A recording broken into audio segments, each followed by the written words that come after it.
to get behind that person's eyes and to make sure that person is not only on the right bus, but the right seat of the bus, you really have to take the time to know and learn and understand how that person sees life. So this isn't rocket science.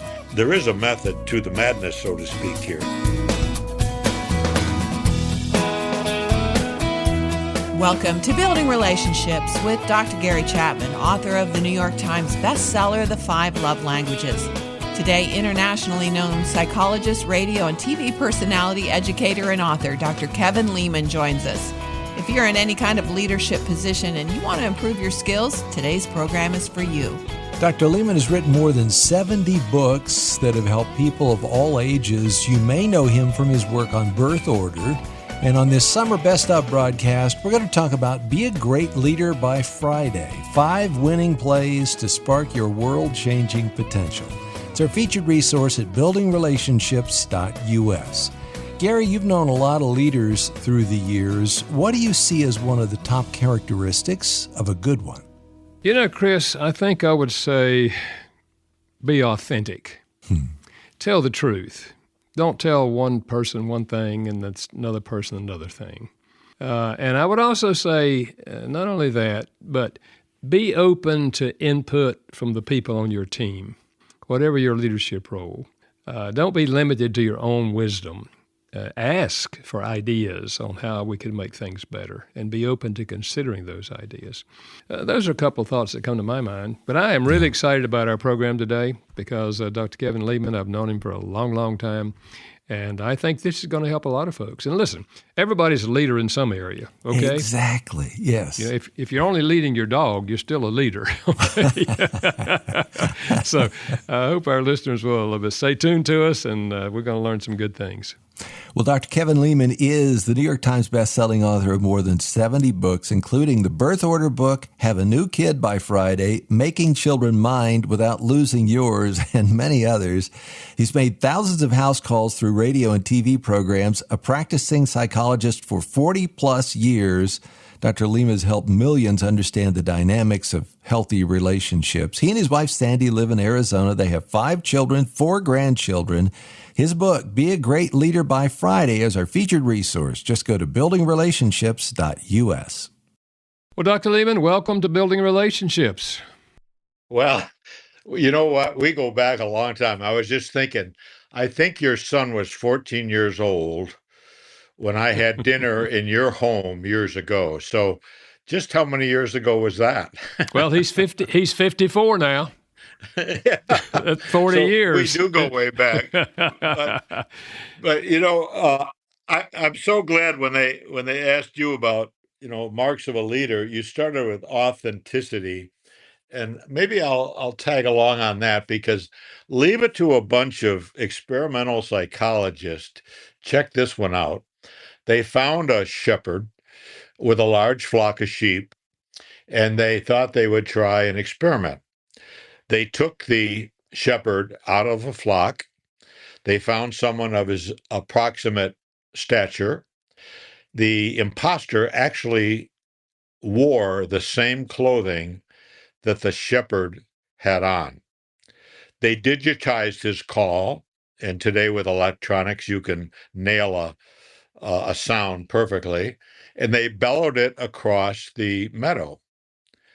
And all the sheep did something interesting.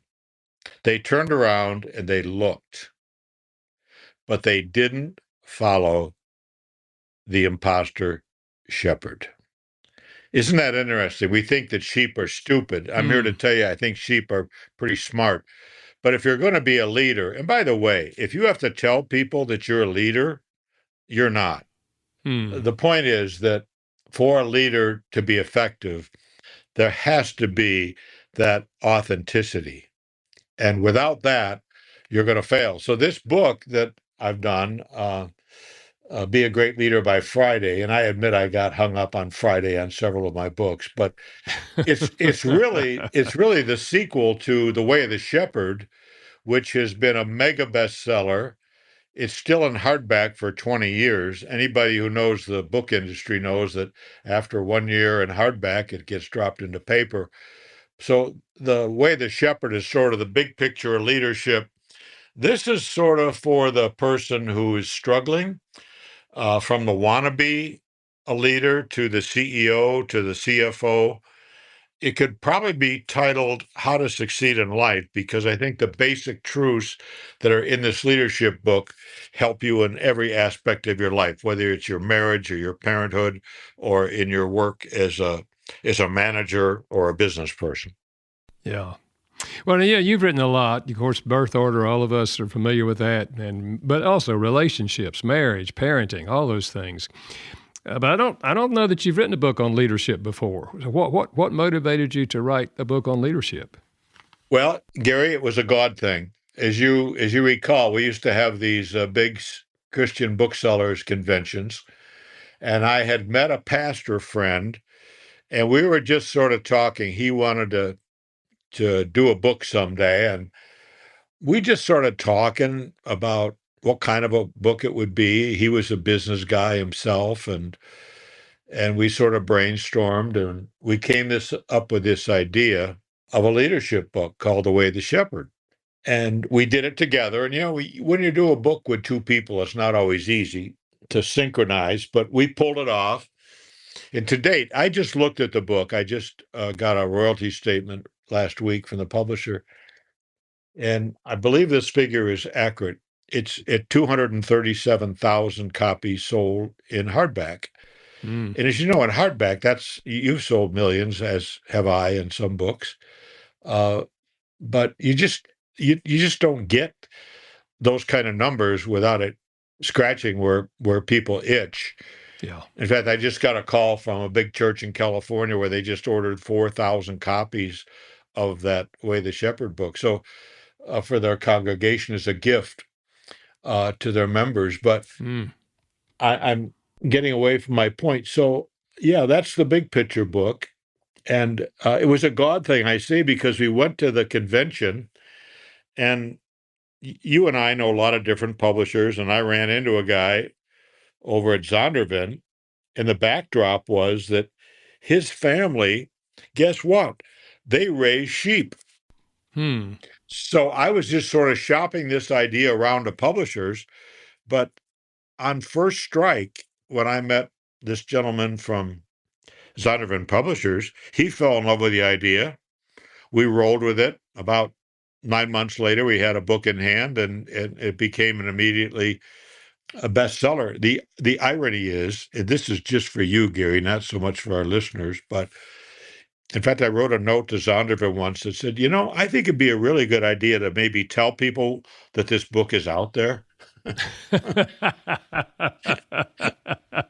So if it sounds like I'm flaunting them publicly, I don't mean to, but I've seen it all in the publishing world. I mean, I wrote a book once that I thought would be a mega bestseller. It was the worst one I ever released. So who knows? But this is a book that really, for that person, is how do I become a leader? This is sort of a step-by-step, loaded with tips and stories from other leaders as well, about how do I get from A to B. Yeah. Yeah. Well, Kevin, we're talking about leadership in your book, Be a Great Leader by Friday. What would you say is the most important thing a leader needs to know? Well, I think they have to know that it's all about being personal. Leadership is personal. It's not something it's arm's length. In fact, I was talking to a young CEO the other day, a woman, and I asked her, I said, "Hey, tell me, what do you do when somebody in your group does something outstandingly well, good?" She said, "Well, I send them an email." I said, "That is the second dumbest thing one could do." The dumbest thing you could do is just ignore it. But who wants another email? And Yeah. so I talk in Be a Great Leader by Friday about the power of a personal note. I have Mm. personal notes from people who I love and respect. I have to tell you, Gary, I haven't thrown any of those out. I got to know Herb Kelleher. In fact, I interviewed him and got to know him fairly well. And he was the chairman of the board of Southwest Airlines. He was the youngest child in his family, by the way, Mm. which proves that great leaders can even come from the baby position of the family. Mm. If you've ever flown on Southwest, you probably had more fun on Southwest than any other airline you've ever flown. They give their flight attendants great leeway and entertaining people as they give those announcements. It's just a fun airline. But 3 years after I had visited with him extensively, I ran into him by accident at the Dallas Fort Worth airport. Without blinking an eye, he looked at me and he said, "Kevin, how are you?" He had he was a great leader, but he said something that's really interesting. He said, at Southwest, we're in the service business, and it's incidental that we also fly airplanes. I never forgot that. I thought, yeah, we are in the service. I mean, we're servants. As Christians, we're to be servants. So this is a book about servant leadership. And one of the kickers is this, that I don't care where you are in life, how smart you are, how many degrees you have, what accolades people have given you. People don't care what you have to say until they know you care. Yeah. That's just premise number one. So this book is all about living the Christian life. It's treating people the way you should treat people, but it is a guide to success for those who are wavering and not sure how to proceed. Yeah. Yeah. I hear a lot of people use the term born leaders. He's a born leader. Is there truth in that? Or what would you say to that? Well, I think there's some truth in it. Some of my background. I don't mean to be repetitive to people. Some people have heard this too many times, but I was the youngest child in the family. I graduated fourth in my class in high school. Unfortunately, I was fourth in the bottom and not fourth in the top. That was problem number one. My high school counselor, and this is a quote, in fact, I dedicated my very first book to him. He said, "Leman, with your grades and your record, I couldn't get you into reform school." But looking back, I had a sister who was perfect, an older sister, who ended up being a children's pastor. Okay, how do you beat that one? And then I had a brother who was a straight A student as well. And I've psyched myself out, shrunk myself years ago. I was the baby of three. I had two little bluebirds above me who did everything right. And looking back, I think I made a conscious effort to be the best at being the worst, because that's how I got attention. And so when I do TV shows in New York, on those morning shows, my litmus test is, do I get the audio guy and the lighting guy to laugh? Well, I've had some long talks with God about that, because drawing attention to yourself is not a good idea. I mean, God hates pride. And I've talked my way around that one. I've learned to be joyful for other people's success. And I think that's really a gift that God gives you over a period of time. But no, I think looking back, I was sort of a born salesman, because that's how I got around things. People ask me about all the things you've done in life. I've gotten, you get honorary doctorate degrees and accolades from different groups and stuff. And I say, well, when I think about what I've done, what really makes me laugh is I talked my way into Disney World for 9 free tickets. It took me 20 minutes. I planned on 10, but I did that. Your wife, Caroline, has a similar personality to me. I hope you don't regret me saying that. But she is so much fun. In fact, you might remember this. I told your wife once, I said, "Caroline, if you and I were married, we would have the best marriage for a full 7 days, 1 week, because we're too much alike, But I talked my way. I still laugh to this day thinking about, how did I do that? And I did that using some, I think, natural born skills that God gave me. I used to apologize for using humor at seminars. And now I tell people, when God gives you the gift of humor, use humor, but do it for the right way. I mean, how do you survive doing The View on ABC, as I've done a couple times, without using humor? Those women Yeah. could care less about me, but I used humor to keep them at bay. Yeah, yeah, I see that. I think this, yeah. Well, in the book, you talk about, in order to motivate people, you have to employ the 3 R's. What are the And, 3 R's? and you'll love this one, Gary, because the name of your program, relationships, relationships, relationships. So if you're interested in changing behavior of those that are on your staff, the first thing you have to do is get behind their eyes and see how they see life. And I point out firstborn children, for example. Well, here, I'll put it in a question form. Do firstborn children buy a brand new automobile like us babies of the family? That's the question. And the answer is no, they don't. Because the firstborn is going to read Car and Driver magazine. The firstborn is going to look at the specification page. Us babies of the family, we could care less about the specification page. We say such profound things on the car lot is Shazam. Do you have one with gold trim? I'll take it. So to get behind that person's eyes and to make sure that person is not only on the right bus, Gary, but the right seat of the bus, you really have to have to take the time to know and learn and understand how that person sees life. So this isn't rocket science. There is a method to the madness, so to speak, here. Yeah, I want to go back to your personal life again. I remember there was a time in which you sold magazines door to door. What did you learn from that job? Well, they dumped you off in the summertime. Thanks for asking that question. I was just thrown out of college. I was 19 years old. I was smoking let's see, what were those called? Newport cigarettes. I had greasy hair. I had my belt on the side, so to speak.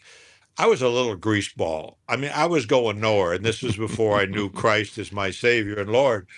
And they dropped us off in 105-degree weather. It said, meet back on this corner in 5 hours. And you pounded on doors and you sold magazines. Well, I came back. I had my orders with me. And back in those days, a full magazine subscription, this was 1962, I believe. A magazine subscription was $87.50. And the kicker was to always get the upfront money, which was $2.50 with the order. So you'd knock on the door and say, I'm doing market research in your area. And you hand them a card, say, just pick any 7 magazines you want, absolutely free. That was the pitch. Hmm. I take the orders back. I still remember the woman's name. Her name was Joyce Berman. And she looked at me and she looked at my orders. She said, what is that? I said, those are my orders. And I thought, oh, I'm in trouble. I didn't sell enough magazines. She said, those are your orders? And I said, yes. She said, come with me, Kelvin. She called me Kelvin. And she took me into the boss's office and she said, look what Kelvin did. I had 27 orders, which I later found out was a record for a morning walk in a neighborhood for this company. Hmm. And I think it was then that I figured out, I could sell things, but what really bothered me, and this is again before I became a Christian, is I didn't like the way the pitch was. I felt like we were pulling the wool over the eyes of people, so to speak. Yeah. And Yeah. so, even though I was successful at that job, I moved along. But to show you that God still has a plan for your life, I moved from selling magazines door to door to getting a job as a janitor, making $195 a month full time. But I've got to hurry because I know we're short on time. My life changed one day when this 5'9" beauty walked down the hallway while I was holding a mop. And that same day, I met her in the men's restroom, believe it or not. She was helping some little guy go potty. But she was the one that Jesus used, that God used in my life to turn my entire life around because she popped the questions 3 months into dating. And she said, would you like to go to church with me? Hmm. And my real honest thoughts were, oh, no, she's one of them. If there's one thing I didn't want to be was a Christian. And then she asked me to go back at night. Why would you go back at night? I already went in the morning. Didn't I do it right? But that night, I'll tell you, I remember the beads of sweat on my forehead, Gary. I walked out that church a new man. I accepted Christ. I didn't know who Jesus was, quite frankly, at that point. I didn't know where he was going to take me, but I said, okay, I'm going to trust you. He gave me instant motivation, went back to school full time, got on the dean's list my first semester, and never looked back. Wow. Wow. It's powerful. It's amazing how God knows how to get to us. So, in the book, you have what you call Lemanisms. Let me quote one of them. Know yourself first before you stick your nose in others' business. That sounds like you, Kevin. Yeah, it does. I get it. Well, why do you need to start? Why do you need to start with self-knowledge? Well, because I think most of us are too interested in self. And you have to look in that mirror. I mentioned earlier, I think one of the blessings in life is to be happy, truly happy for other people's success. The carnal part of us says, oh, I wish I was like that person or that person. I would tell anybody, don't emulate other people. You want to emulate somebody, emulate Jesus. Okay? Yeah. Don't praise people. People aren't worthy of your praise. You want to praise somebody, praise God in life. Yeah, there's a lot of Lemanisms. Healthy relationships start with the 3 R's, which is relationships, relationships, relationships. Yeah. Yeah. How about this? An unhappy person is a healthy person. Now, that one gets people's attention. What do you mean? Yeah, I'm asking that. Sometimes your unhappiness is deserved. I say in the book, Have a New Kid by Friday, an unhappy child is a healthy child. Why? Because that little sucker deserves to be unhappy. Why? Because he dissed you, he disobeyed you, he lied, hit his sister. I mean, I can go on and on and on. So our goal in life is not to create happy, happy, happy children. Okay.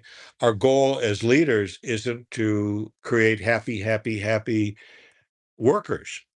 Our goal is to create responsible workers who care about other people. But it starts with a look in the mirror. That's a good starting point. Yeah.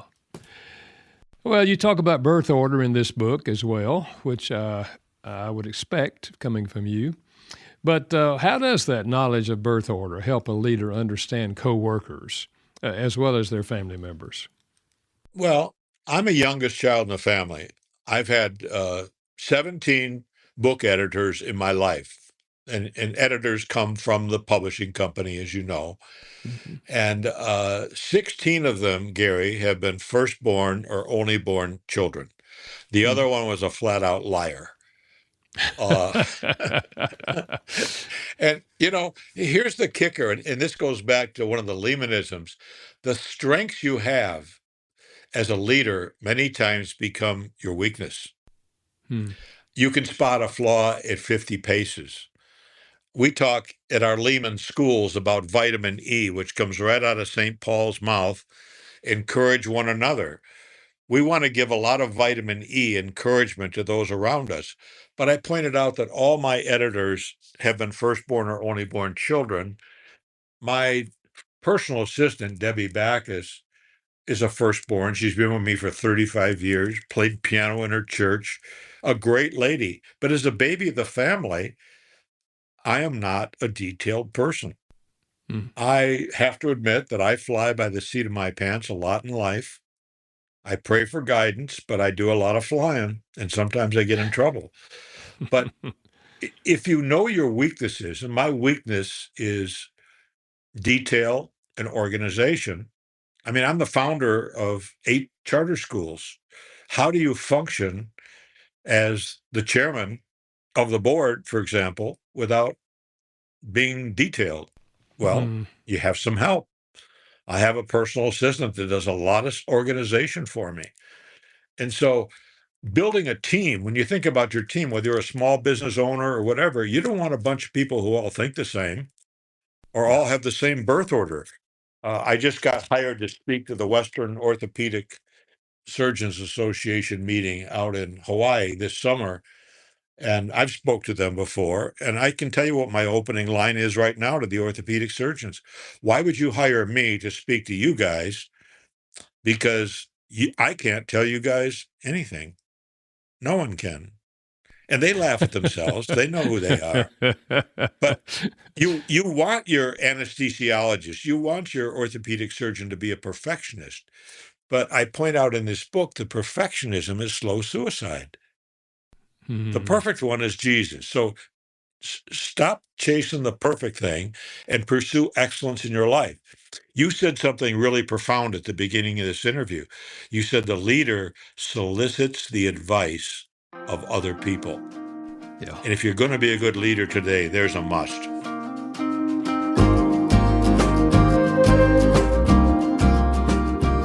This is the podcast Building Relationships with Dr. Gary Chapman, author of the New York Times bestseller, The 5 Love Languages. We're talking with Dr. Kevin Leman today about his book, Be a Great Leader by Friday, 5 Winning Plays to Spark Your World-Changing Potential.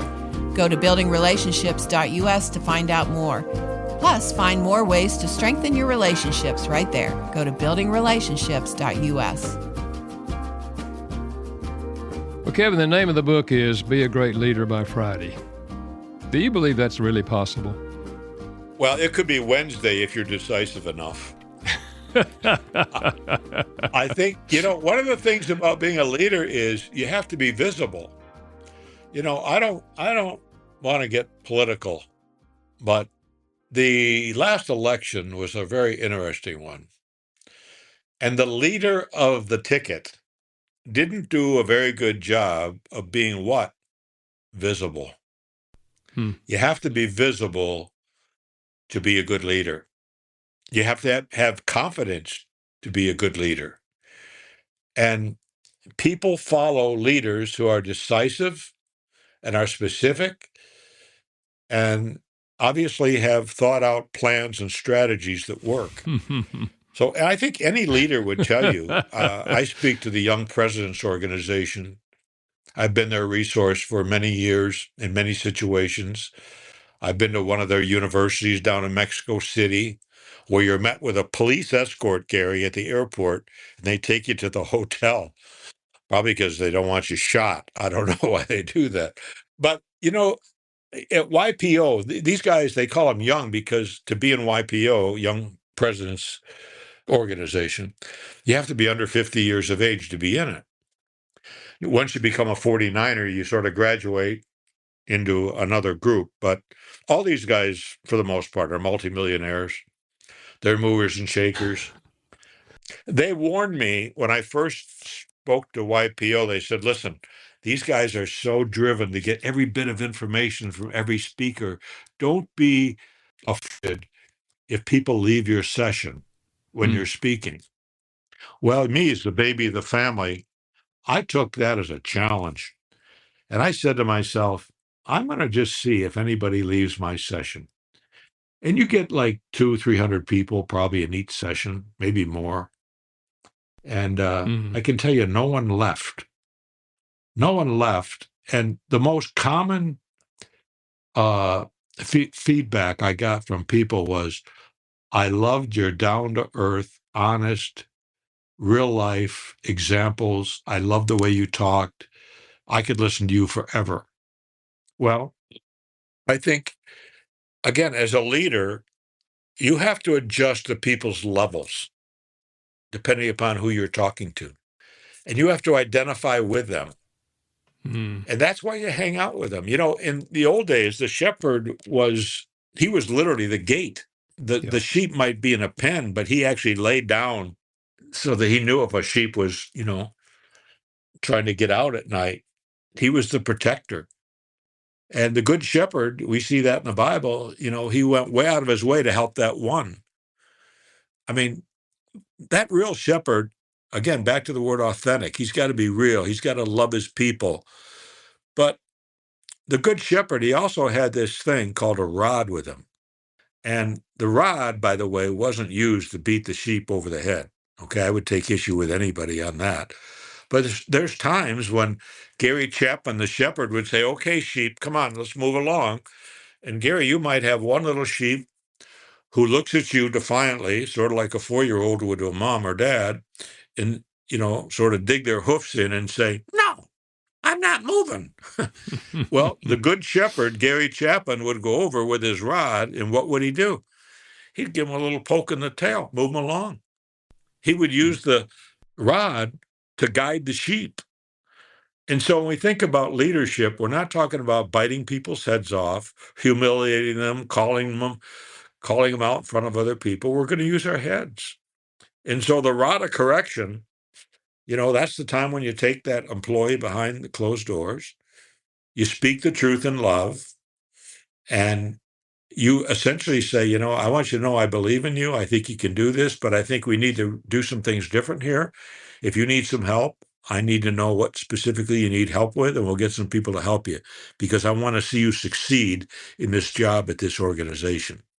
That guy cannot walk away thinking, or that woman can't walk away thinking, boy, they don't care about me, because they do. They're just trying to help. Yeah, that's great. You say in the book that there's two people that you would never put in the same room together without supervision. Who are those two people? Well, the two most likely candidates would be the two firstborn children or the two only children, because you got two people who know exactly how life ought to be. I mean, I can tell you that I've lived with this woman that I've been married to for 57 years in a row. I want to emphasize in a row. We're driving last night, and all I did was turn left. Now, Gary, that's a very simple thing. Just turn left. Do you think she could let that one go? Oh, no. No. Honey, you know what? She's got a better idea. She's the firstborn, okay? You put two firstborns. She says, all you got to do is go down here and hit this street, and you're on the interstate in a second. Well, that's how firstborns are. They can spot a flaw at 50 paces. They tend to know everything, okay? They've been the centerpiece of their family since day one. So yeah, two firstborns, or how about two babies? They've been in that same room for an hour, and one of them says, "Hey, I forgot. What was the assignment they gave us to do?" Yeah. Because they were talking about everything but.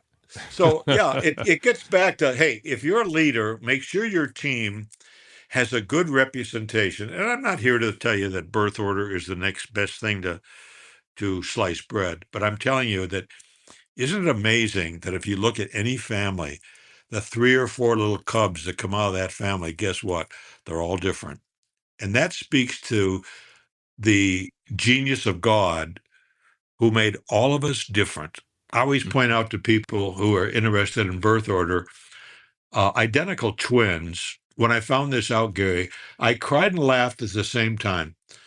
Identical twins who have the same DNA have different fingerprints. Why did God do that? To help the FBI? Or was this God's way of saying, you are my son, you are my daughter, you are different than everyone else? So I would just say to any leader, get behind the eyes of these people you work with, figure out what strengths each person has, and make sure you have diversity in the strengths in the teams that you build on that corporation or business called the bus. Yeah. I think our leaders who are in positions and thinking about leadership are really taking notes on this. I hope so. And then I hope you're going to get the book, because this book, these practical things we're talking about are spelled out in the book. Yeah, you mentioned that there's 2 vitamins that leaders need. One you've already mentioned, vitamin E, and courage. But then you said vitamin N. What is that for? Well, vitamin N, and again, what I love about this, you could look at parenthood. Yeah, we all need vitamin E, but kids need vitamin N, and so do workers, so do managers. As a leader, you have to be the decision maker. I mean, there's other vitamins, from accountability to, I like vitamin L, which is laughter. And, I mean, there's all kinds of vitamins that go into building a business. But vitamin E, I love the encouragement, but I love vitamin N because you'll see there's 3 basic types of leaders in life, Gary. There's the authoritarians, who see themselves as the boss, who just tell people what to do. Then there's the permissives who are driven on the premise that everybody has to like me. Well, good luck with that. And then there's the authoritative leader, and that's what I would like to see in action across our country today, is leaders who are authoritative. Those are leaders whose no is no and whose yes is yes. They're people who aren't afraid to make decisions. They're not overly impressed with trying to make everybody happy with the decisions that they're coming up with. But in the process, they're soliciting the input of people that work with that leader. That's what's really important. In fact, that was one of the things I think you mentioned at the beginning of this interview, that the smart leader solicits opinions, welcomes feedback from those around him. You got to be pretty secure. You want people around you, not who are just a bunch of yes people. You want people who are going to sometimes challenge what you're thinking about. It helps refine the metal, so to speak, by putting the thing to the fire. So there's a lot to being a leader, but people have said to me over the years enough that I feel free in sharing this without trying to sound pompous. But people say, I never get lost with big words in your books. You keep things simple, down to earth. And I think successful people and people that I've really admired in life, people that I've rubbed shoulders with over the years, I think what attracts me to some of them, most of them, I should say, is their down to earth nature. I've done all those secular shows on TV. I've done. There's hardly one of them I ever missed. But I think of Regis Philbin, who has now left this earth. He was the most down to earth guy I'd ever met. And interestingly enough, the governor of Oklahoma, Frank Keating, invited me and a fellow by the name of Bill Cosby. And I spent the day with Cosby, and he was so down to earth and nice to people. And when the tragic news came out about his life, I was devastated. I thought, how can that be? He took time to talk to people that, quite frankly, he didn't have to talk to. I've met a lot of, I won't name names of people, big time celebrities. You'd know every one of them I'd name, but I didn't even like being around them, to tell you the truth. I just sort of avoided them. So I think if you come in, don't be impressed with yourself. Okay. If God's given you success in life, then thank God for your success. Okay. It's real simple. Yeah. Don't think you did it, because God, if you're a believer and you said, God, take charge of my life, trust him in all things, then give God the glory. Don't sit there and try to make yourself into something that you're not. I've always used self-depreciating humor, which sort of helps me travel that gauntlet in life. I've done that, I think, fairly well. For a baby of the family, anyway. I would agree with that. Yeah. Kevin, as you know, I have worked on a church staff all these years, and all my counseling and everything has been done in that context. What mistakes, from your perspective, do leaders in the church often make? Well, let's start with the pastor. Okay.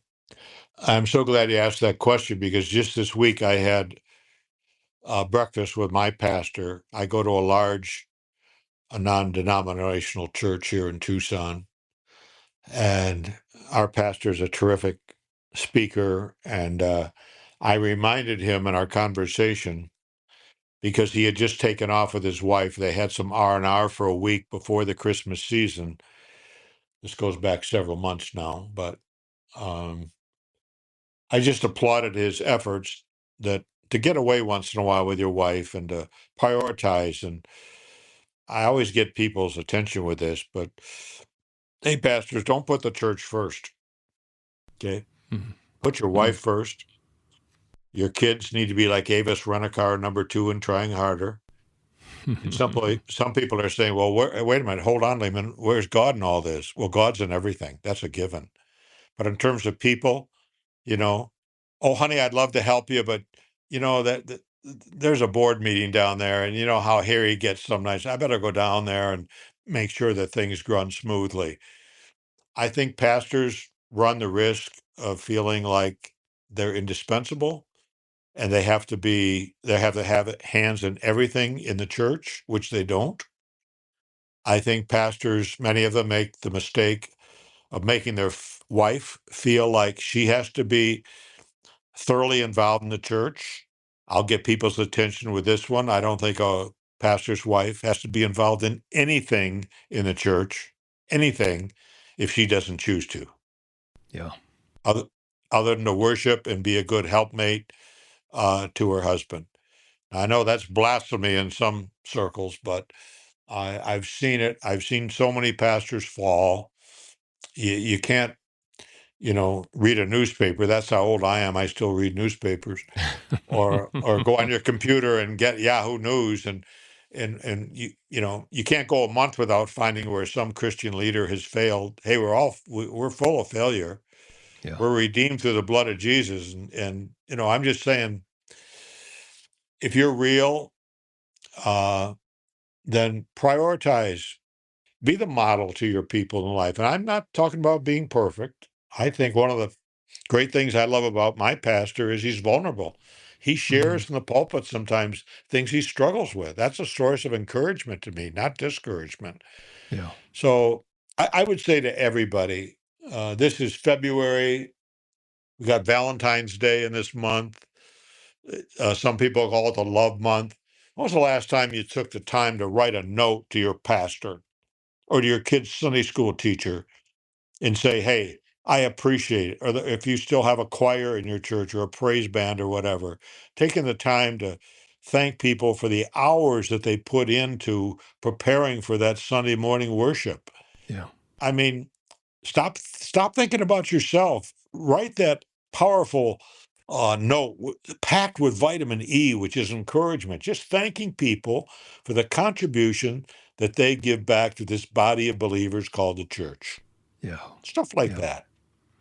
So important. So important.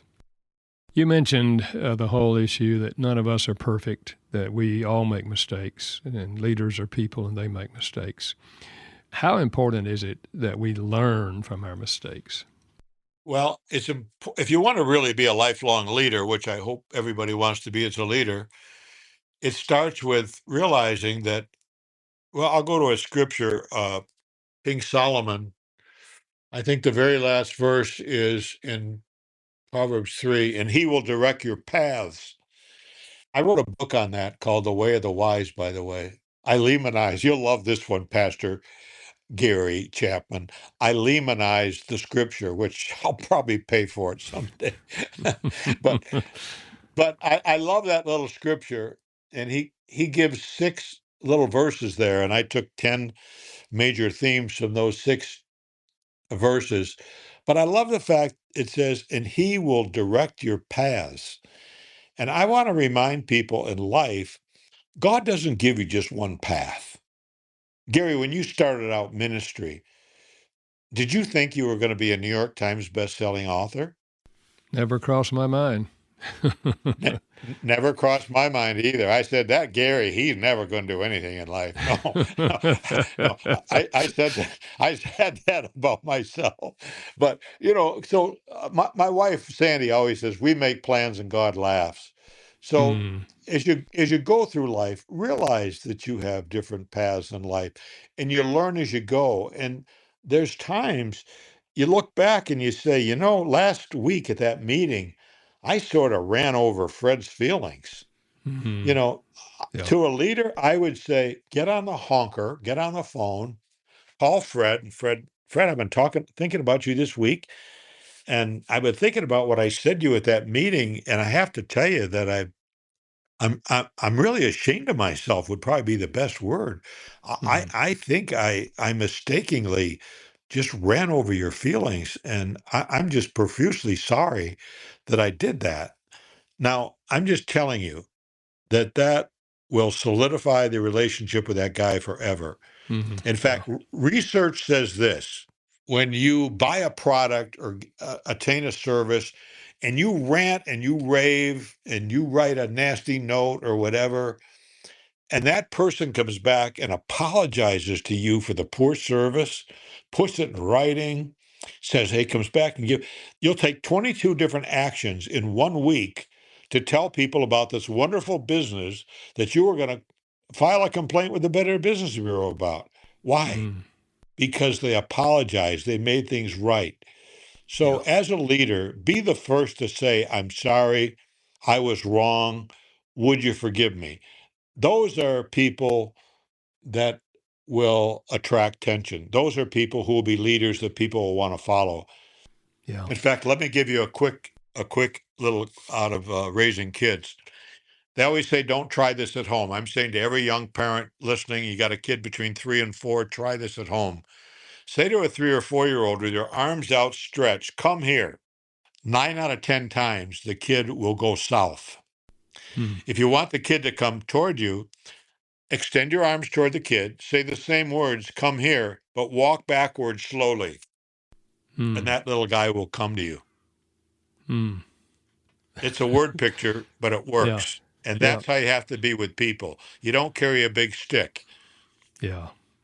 Well, Kevin, this hour has gone quickly, and I want to thank you again for being with us today, and thank you for writing this book. I think this is going to help a lot of folks because many, many people are in leadership roles. In fact, as we said earlier, all of us are leading somebody.